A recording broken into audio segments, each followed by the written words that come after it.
Hello everyone, I'm Terry Duke, and welcome back to my channel. In my last video, I looked back on the 10 Steam games I played the most to share with you some of the best gaming experiences I've ever had. Today we're doing the opposite. We're going to be looking at the 10 Steam games I played the least, and I'm going to be reviewing them regardless. So no big intro this time, just join me as I talk out of my ass about games I barely know, and make sure to like and subscribe if you enjoy the content.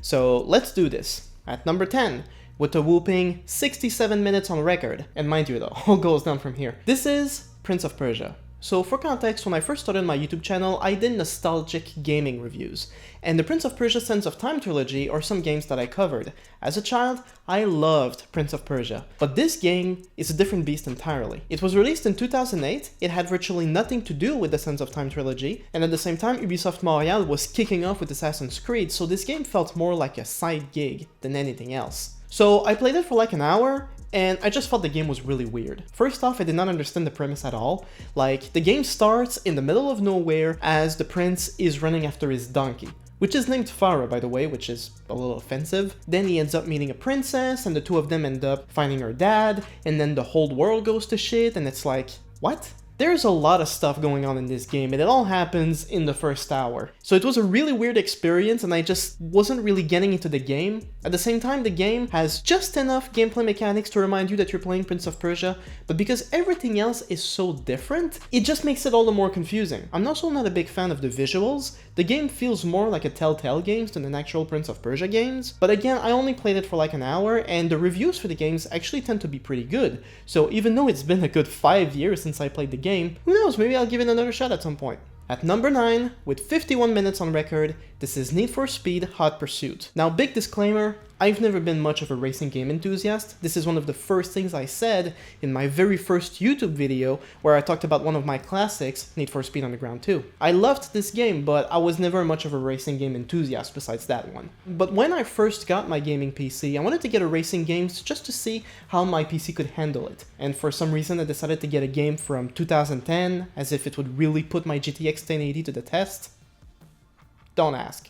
And I played it for like an hour, I played a few races, and my god was it boring. Like, I know I only played it for an hour, I know I'm not a racing game enthusiast, but I am supposed to be talking out of my ass here. It was a really boring game. I played it for that 1 hour, I was like, screw it, this is a boring ass game, I'm never playing it again. But hey, if some of you shame me hard enough to try it again, maybe I will. At number 8, at 29 minutes on record. Keep that in mind, we're at number 8. That means all next 7 games have less than 29 minutes. This is gonna be weird. But anyway, at number 8, we have Door Kickers, a game I think I got for free? I don't even remember getting it. So Door Kickers, it's all about like room clearing. You have your units and you send them through a building to clear them out of terrorists in the most effective and safest way possible. But the gameplay, both times, just seemed really confusing. Like confusing as hell, I couldn't get it. I'm sensitive sometimes, so I tried it twice, gave up twice in about 15 minutes. Will there ever be a third time? No idea, it is not a priority. Number 7, 22 minutes on record. This is UFO Extraterrestrials. UFO Extraterrestrials is considered like a spiritual sequel to the original XCOM game called XCOM UFO Defense. Now, if you've seen my previous video, you know that the latest XCOM games ranked at number 5 and 3 respectively. So how is it that this one game is on the complete other end of the spectrum? Well, again, it has to do with the fact that it's based on the very first game. And as such, the controls, the gameplay, is wildly different. And to be honest, I don't remember if I like skipped a tutorial by accident, because all I remember from the game is just being thrown right into the game, no explanation, and I'm just stuck to figure it out all by myself, and there's a whole bunch of things going on, and I have no clue what to do. And then I launch a mission, and I immediately have technical issues because I'm running at a whooping 2 frames per second. Probably something I could have fixed, but everything was happening so quick, I just went screw it and never tried the game again. Thanks for my cousin for getting it on my birthday, but as it stands, this is not a game I'm mentally prepared to try again. Number 6, 21 minutes, this is Quake. Now, I remember very vaguely playing the Quake games when I was a kid, but it was like a demo. Quake seems like one of those classic shooters from the 90s, like Doom and Duke Nukem probably. But unlike those games, I don't know that this one retained such a cult following. And without a personal nostalgia to the game, I decided to try it more for the curiosity than the thrill. At the end of the day, it's still an old game and there's just plenty of shooters that are probably way better. But I mean, it's there, it's cool, and I'm sure there's a couple of boomers who would enjoy playing it again, but for me, I mean, that's all there is. It's Quake. Not that big of a deal. Okay, this next one, I might get a bit of hate for it.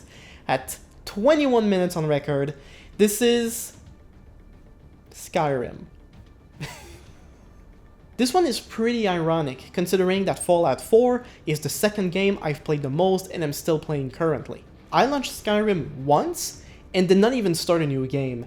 At the time, I had just finished Fallout 4, and I knew the two games were very similar, but I also understood Skyrim was fairly old and also the most modded game in history, so I figured I'm going to mod it right away. I wanted to at least get some graphic and visual overhauls for the game to experience it right away. So what I did is I launched the game and I went to the mods to look for some options. And then I quickly realized that I would need to do more research on what mods are best, so then I closed the game, and I never opened it again. I'm so sorry. The thing is, fantasy games, I used to play them a lot. Diablo 2 was my go-to as a kid. I just completely lost my taste for it. Diablo 3 sucked. I tried The Witcher a few times in the past few years, it never stuck. And overall, the whole idea of trying a fantasy world with a whole new world, different creatures and different spells and different lore, I don't have an interest in getting invested into something like that. Which is pretty funny because I'm pretty sure if I did, it would probably end up in the 10 games I played the most, like it did for a lot of you, I'm sure. But in the meantime, I just don't feel like it. I just don't. Although to be fair, I did actually play it once before. A friend of mine a few years ago got me to play the game on their Nintendo Switch, which is probably the most offensive way of playing the game. I'm kidding, I'm kidding. If you enjoy your handheld console, more power to you. Number 4, at 20 minutes on record, this is Cry of Fear. This is a game I actually got very recently because one of my subscribers recommended it to me. From a first vibe, it looks like a very interesting horror game. It is free on Steam, so you can just go check it out right away. Although the game is kinda old, the graphics suggest that it's even older than that. It's got this strong horror vibe from the early 2000s, which to be fair, I really love. The reason I only got 20 minutes on it is because I immediately got plagued with a bunch of technical issues. The game did not agree with my screen at all, it would freeze, the commands would not respond. That's my personal experience and I probably just have to work around them, but because I got the game for free, it didn't really bother. However, the reviews are actually very good, so of all the games on this list, this is probably one I will actually make an effort to go back to. The next game though, I probably won't. At number 3, for 17 minutes on record, CSGO. So as far as I can tell, CSGO is probably the most iconic of the lazy first-person shooter online games. Because that's what the game is all about, right? You just pick a side, and then you kill each other on a server, and that's it. I mean, I think there's some mods or something, I don't really care. Though to be fair, my online experience on any game ever has always been basically summed up as insta-deaths. 17 minutes is short, I still got plenty of deaths in that short 17 minutes.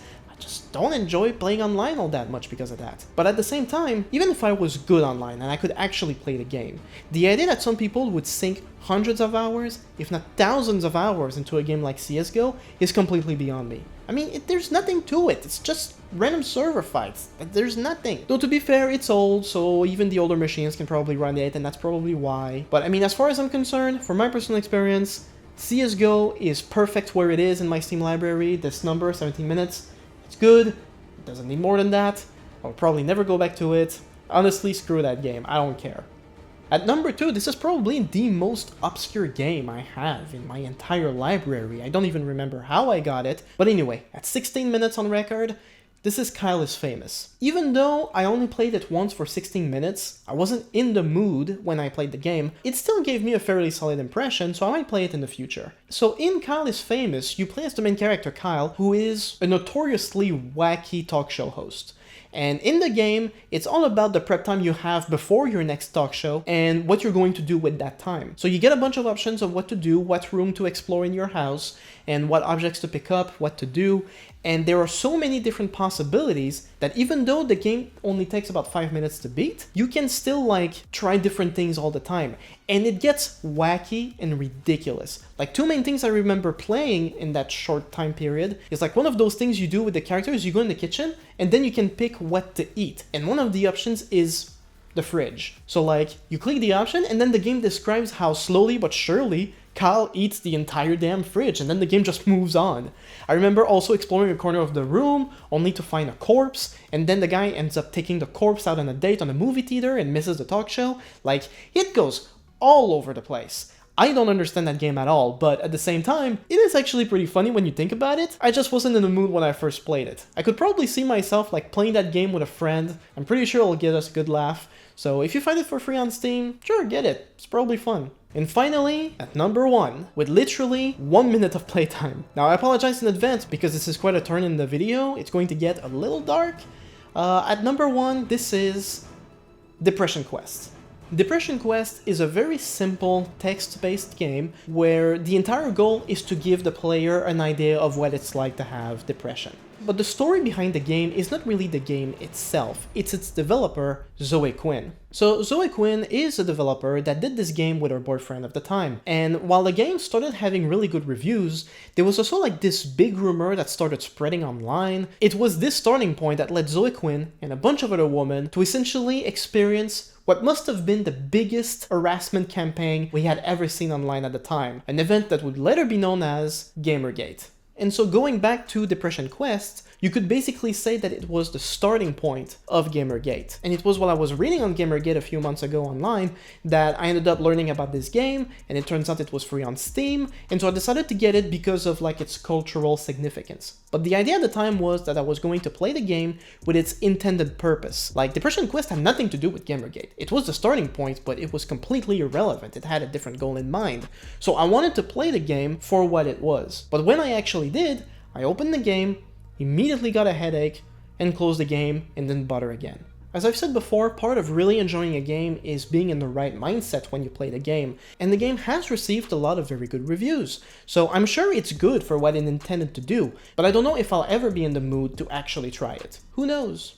But on this dark note, it's all I got for today. Short of CSGO and Skyrim, I don't know that any of these other games are particularly famous or significant, but if some of those games happen to be your favorite, well, let me know in the comments why that is, and, you know, make your case. Convince me to try them again. And also let me know, what are some games that are really popular, but that you barely played at all and never bothered again? Let me know in the comments. And don't forget, if you enjoyed the content, to support my channel with a like and subscribe. I'm actually close to reaching 5,000 subs as of making this video, and I'm really excited. I'm also gonna start streaming again very soon, so, you know, don't miss out. Thank you so much for watching, and I'll see you next time.